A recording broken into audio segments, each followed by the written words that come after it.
ଜୟ ଜଗନ୍ନାଥ। ଆମେ ଆଜି ଆସିଛୁ ରଥଯାତ୍ରା ଦେଖିବାକୁ ପୁରୀ। ଏଠି ତ ବର୍ଷା ବହୁତ ଜୋର ଲାଗି ରହିଛି, ହେଲେ ବି ଆମ ମନ ଲାଗିଲା ନାଇଁ ଚାଲ ଯିବା ପୁରୀ ରଥଯାତ୍ରା ଦେଖି ଆସିବାକୁ।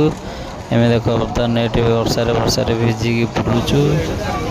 ବର୍ଷା ଲାଗି ରହିଛି ହେଲେ ବି ଭକ୍ତମାନଙ୍କର ଗହଳି କମୁନି, ବହୁତ ଜୋର ଭିଡ଼ ଦେଖନ୍ତୁ, ବହୁତ ଗହଳି ହେଲେ ବି ତା ଭିତରେ ଆମେ ଜମା ରହିଲୁନୁ, ଗଲୁ ତଥାପି ତା ଭିତରେ ଦେଖିବାକୁ।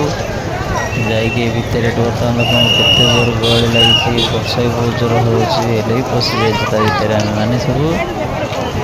ଏତେ ଭିଡ଼ ଯେ ଆମକୁ ତା ଭିତରେ ଚାପି ଦେଲେ, ଆମେ ଆଉ ଅଣନିଶ୍ୱାସୀ ହେଇଗଲୁ, ରହିପାରିଲୁନୁ ତା ଭିତରେ। ବାହାରିକି ପଳେଇ ଆସିଲୁ, ଏବେ ଘରକୁ ଧୀରେ ଧୀରେ ଏଠିକି ଆସୁଛୁ ବାଟରେ। ବର୍ଷା ତ ଜମା ଛାଡ଼ିବାର ନାଁ ନାହିଁ, ଲାଗି ରହିଛି କ'ଣ କରିବା ଆଉ ରହିପାରିଲୁନୁ ତ ସେଥିପାଇଁ ଯାଉଛୁ ହେରି ଘରକୁ।